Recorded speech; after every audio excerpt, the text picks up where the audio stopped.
Nabi Muhammad SAW, karena berkat tuntunannya kita bisa berada di zaman yang penuh dengan keberkahan dan cahaya ini, dan semoga kita senantiasa mendapatkan syafaat di akhir nanti. Amin, amin. Sebelum dimulai, ada beberapa pengumuman yang perlu kami sampaikan. Untuk imam sholat tarawih malam ini akan dipimpin oleh Bapak Abdul Khalid. Untuk imam witir pertama yaitu Bapak Hari Susanto. Untuk penceramah malam ini akan disampaikan oleh Bapak Abdul Khalid. Untuk imam besok malam insya Allah akan dipimpin oleh Bapak Eko Sulistiono. Untuk penceramah besok malam insya Allah akan disampaikan oleh Bapak Eko Sulistiono. Hasil kotak amal kemarin alhamdulillah mendapatkan uang sejumlah Rp1.487.000 serta saldo sampai saat ini Rp9.155.000. Bagi para jamaah yang ingin mengikuti atau menyisihkan sebagian hartanya dalam kegiatan iktikaf, bisa menghubungi nomor telepon yang sudah tertera di masjid Jabalur, ataupun bisa menemui langsung panitia setelah sholat tarawih untuk pendataan makan sahur. Untuk setiap malam ganjil diadakan sholat tasbih berjamaah, sedangkan malam genap sholat tahajud. Alhamdulillah dana telah terkumpul sebesar Rp3.150.000 dan air mineral sebanyak 10 dus. Bagi jamaah yang ingin menunaikan zakat, infak, sedekah dan fidyah, bisa menemui panitia yang bertempat di kantor sebelah Menara Masjid Jabalur. Insya Allah kami siap menerima dan menyalurkannya. Tak lupa pula kami berterima kasih kepada warga Bukit Indah dan sekitarnya serta Majelis Taklim kaum ibu Masjid Jabalur yang telah membantu dalam menyediakan dan menyiapkan takjil selama bulan Ramadan serta menginfakkan sebagian hartanya di Masjid Jabalur. Semoga amal para jamaah sekalian diterima dan dilipat gandakan oleh Allah Subhanahu wa taala. Sekian dari kami, lebih kurang mohon maaf. Wassalamualaikum warahmatullahi wabarakatuh. Pada Bapak Abdul Khalid disilakan.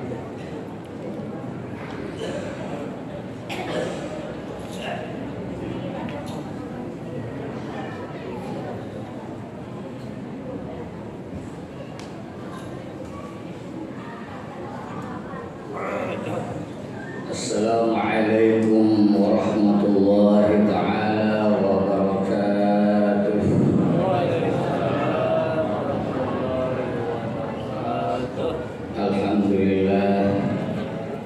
Alhamdulillahi rabbil alamin wa kafa, summa salatu wassalamu ala sayyidina Muhammadin Mustafa wa ala alihi wa ashabihi ahli sidqi wal wafa, amma ba'du. Hadirin hadirat jamaah salat isya dan salat tarawih Masjid Jabal Nur yang mudah-mudahan senantiasa diridhoi dan dicintai Allah Subhanahu wa taala.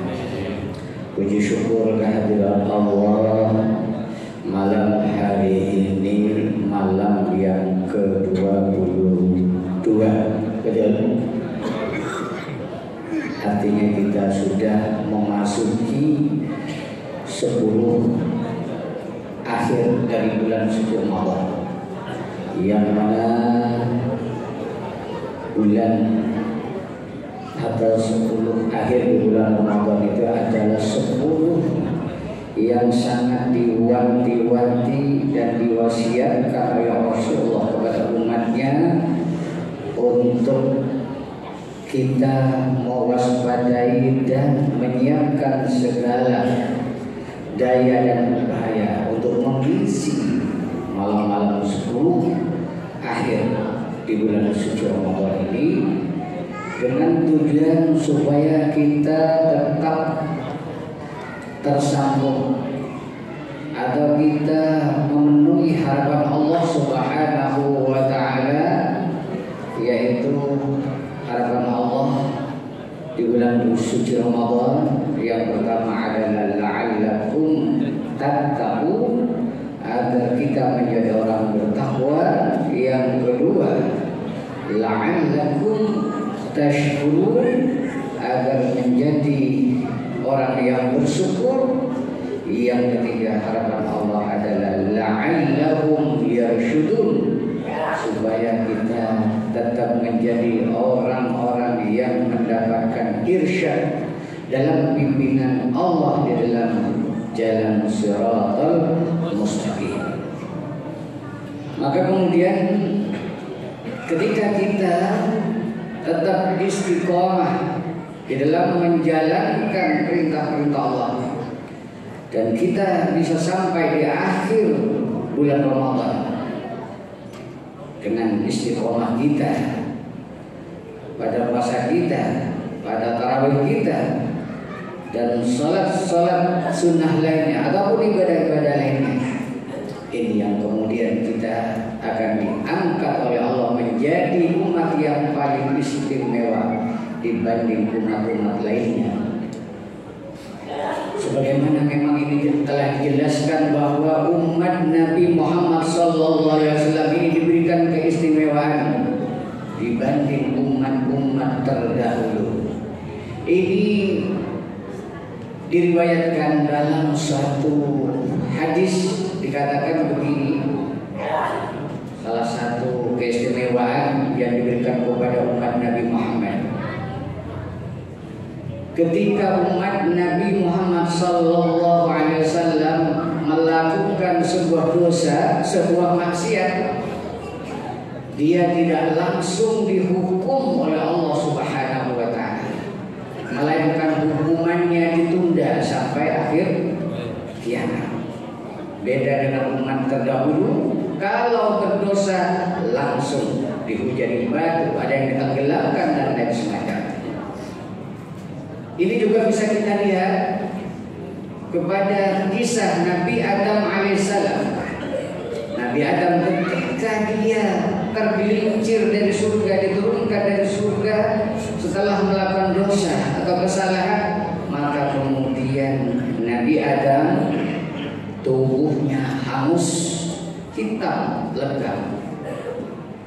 Sedangkan umat Nabi Muhammad SAW, walaupun berbuat salah, walaupun berbuat dosa, dia tetap kulitnya mulus. Kalau putih ya tetap putih, yang sawo matang tetap sawo matang. Artinya tidak berubah kulitnya. Beda dengan apa? Nabi Adam ketika berbuat dosa, padahal dosanya hanya satu kesalahan, langsung kulitnya hangus, dan itu hanya bisa disembuhkan dengan puasa 3 hari ayyamul bid, yaitu puasa tengah bulan. Yang ketiga, diriwayatkan juga oleh Nabi Adam bahwa Nabi Adam alaihissalam setelah melakukan satu dosa dan diturunkan ke dunia, dia hanya diterima taubatnya di Mekah. Setelah melakukan pertaubatan di Mekah, dia baru diterima taubatnya oleh Allah Subhanahu wa Ta'ala. Sedangkan umat baginda Nabi Muhammad SAW, dia melakukan dosa dimanapun adanya, dia bisa bertaubat dimanapun adanya, dan Allah menerima taubatnya umat Nabi Muhammad SAW. Keistimewaan yang keempat, hadirin Allah Subhanahu wa Ta'ala, yang diberikan kepada umat baginda Nabi Muhammad SAW. Ketika Nabi Adam berbuat satu kesalahan, kemudian diturunkan dari surga, maka kemudian dicopotlah bajunya, ditelanjangilah dia, sehingga tidak punya pakaian apa-apa kecuali daun penutup aurat. Tapi lihatlah kepada umat baginda Nabi Muhammad SAW yang berbuat dosa dan berbuat maksiat dalam keadaan telanjang, dia tetap diberikan baju oleh Allah Subhanahu wa Ta'ala. Betapa luasnya rahmat Allah yang diberikan kepada umat baginda Nabi Muhammad SAW ini. Sedangkan yang kelima, hadirin Allah Subhanahu wa Ta'ala, adalah ketika Nabi Adam alaihissalam diturunkan dari surga akibat sebuah perbuatan dosa. Maka Nabi Adam dipisahkan dengan istrinya dalam ribuan tahun. Kemudian nanti dipertemukan yang disebut di Makkah, pertemuan antara Nabi Adam dan Siti Hawa. Itu setelah ribuan tahun akibat melakukan satu dosa. Tapi lihatlah umat baginda Nabi Muhammad SAW, walaupun dia hari berbuat dosa, dia tetap dikumpulkan dengan istrinya dan anak-anaknya. Ini adalah satu keistimewaan yang diberikan kepada baginda Nabi Muhammad dan umatnya. Sedangkan yang keenam, hadirin Allah Subhanahu wa taala, Nabi Adam alaihissalam membuat satu kesalahan, diturunkan dari surga ke tempat yang hina.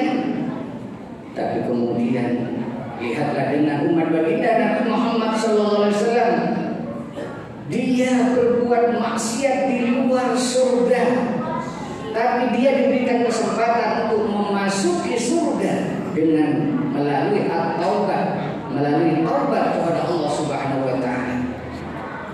Ini adalah bentuk anugerah yang diberikan Allah kepada umat baginda Nabi Muhammad SAW. Maka atas dasar itu, hadirin Allah Subhanahu wa taala, sudah layaklah bagi kita sebagai umat baginda Nabi Muhammad SAW untuk menunjukkan rasa syukur kita dan wujud penghambaan kita kepada Allah Subhanahu wa taala atas nikmat yang telah diberikan kepada kita selaku umat baginda Nabi Muhammad, di mana nanti tidak ada alasan lagi, tidak ada alibi lagi bagi kita untuk beralasan di hadapan Allah Subhanahu wa taala jika kita meninggalkan perintah-perintah Allah. Nanti semuanya akan dibantah oleh Allah Subhanahu wa taala. Dalam sebuah hadis dikatakan, innallaha yahtaju bi'arba'ati anfus, sesungguhnya Allah berhujjah dengan 4 orang, ala arba'ati ajnas minan nas. Dia berhujjah dari 4 orang terhadap 4 golongan umat manusia. Yang pertama, Allah berhujjah terhadap orang kaya kepada Nabi Sulaiman, atas Nabi Sulaiman alaihissalam, di mana nanti ketika Allah bertanya kepada orang kaya, wahai orang-orang kaya, mengapa engkau tidak beribadah? Mengapa engkau meninggalkan perintah-perintah Allah Subhanahu wa taala? Lalu mereka menjawab orang-orang kaya, ya Allah, aku ini sibuk mengurus hartaku, aku ini sibuk mengelola bisnisku, sehingga aku tidak sempat beribadah kepadamu. Maka apa jawabannya Allah? Apakah kamu tidak tahu kepada hambaku Nabi Sulaiman, dia adalah makhluk yang terkaya di muka bumi, tidak ada yang menandingi kekayaannya sebelum Nabi Sulaiman dan sesudahnya. Tapi dia tetap taat kepadaku, dan dia tidak bakhil terhadap harta-harta yang telah diberikan kepadanya. Dia penuh kasih sayang kepada seluruh makhluknya. Itulah hujah Allah kepada Nabi Sulaiman. Kemudian setelah itu, hadirin Allah Subhanahu wa taala, Allah kemudian berhujjah kepada orang-orang yang para budak, para kuli bangunan, atau orang-orang yang susah, yang hidupnya kerjanya keras. Kemudian nanti ditanya oleh Allah, wahai para budak, wahai orang-orang yang kerjanya keras di dunia, kenapa engkau enggak beribadah kepadaku? Kenapa engkau meninggalkan perintahku? Maka apa jawabnya mereka kepada Allah nanti? Ya Allah, aku enggak sempat beribadah memenuhi perintahmu karena aku sibuk nyari nafkah untuk kehidupanku. Apa hujahnya Allah kepada mereka? Apakah kamu tidak tahu, tidak pernah mendengar hambaku yang bernama Yusuf alaihissalam? Dia seorang budak di penjara, tapi dia tetap beribadah, tetap taat kepada. Maka kemudian yang ketiga, hadirin Allah Subhanahu wa taala, Allah kemudian nanti akan bertanya kepada orang-orang yang sakit. Wahai orang-orang yang sakit, kenapa engkau tak beribadah? Kenapa engkau meninggalkan perintahku? Wahai Tuhanku, aku dulu itu sakit-sakitan. Aku dulu itu sakit-sakitan dalam hidupku, aku susah, gak sempat beribadah kepadamu. Apakah kamu ingat kepada hambaku yang bernama Ayub alaihissalam? Dia adalah orang yang paling parah sakitnya di antara makhlukku. Kalau dalam riwayat bagaimana sakitnya Nabi Yusuf, dia punya penyakit kulit sehingga seluruh kulitnya itu dimakan belatung. Sampai belatung kalau jatuh lagi dimasukkan lagi, ditaruh lagi di kulitnya. Dibiarkan dia memakan daging-dagingnya.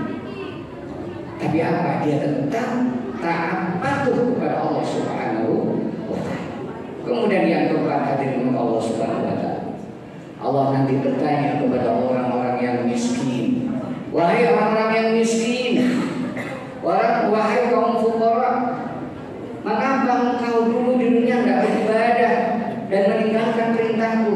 Ya Allah, aku dulu ini susah, nggak punya duit, buat makan aja susah, sehingga aku seluruh waktu habis untuk nyari nafkah, untuk cari penghidupan. Apa jawabnya Allah? Apakah kamu tidak kenal hamba yang bernama Isa alaihissalam? Dia adalah makhluk yang paling miskin di dunia.